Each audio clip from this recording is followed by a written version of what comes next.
mshahara yako tangu uajiriwe mpaka mwaka huu umepata shilingi ngapi? Unajumlisha zote hiyo.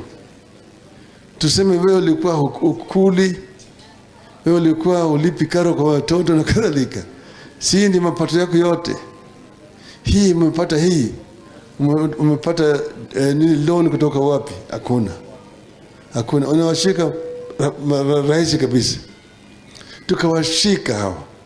Wengine tukawafuza kazi. Wengine tukapeleka jela. Wale wazuri tukawacha kwa kazi. Tukaleta watu wapya. Pesa ikaanza kuingia kwa njia ya haraka. Kati ya Januari hadi Juni mwaka hiyo, miezi 6 peke yake, ile pesa imepanda kutoka bilioni 200 ikafika bilioni 300. Mwaka ujao ikafika bilioni 500.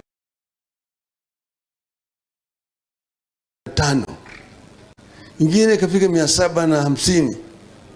Ikafika trilioni 1. Tukawa sasa sisi tunapata pesa ya kutosha kufanya maendeleo bila ya kukopa. Our development budget ilikuwa 95% funded from domestic resources.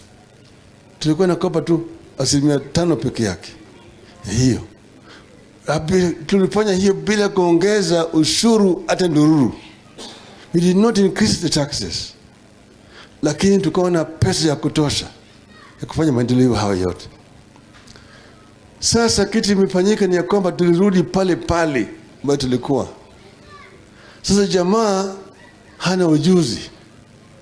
Yeye anaambiwa kitu vizuri ya kufanya ni kuongeza nini? Ushuru. Ushuru anaongeza hapa kila siku. Na uzee, lakini ile nyungu inavuja.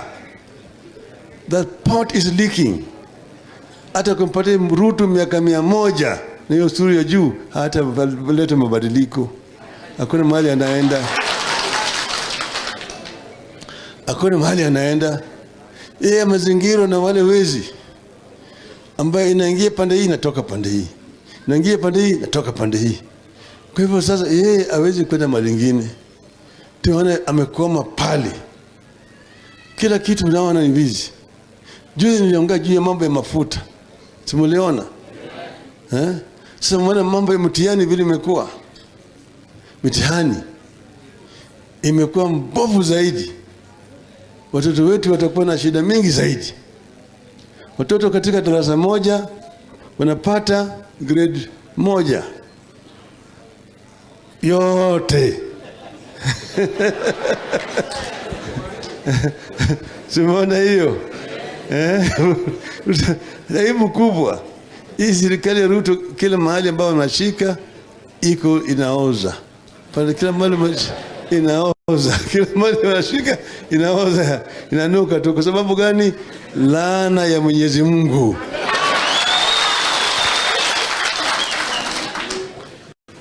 Waliiba wakameza ikakoma kwa koo. Na hata itatoka hapo. Itatoka hapo. Tunangoja tu uanguke chini. Uanguke chini. Kwa mimi nataka nyinyi mjitayarishe. Jitayarishe ndio sababu tumekuja hapa.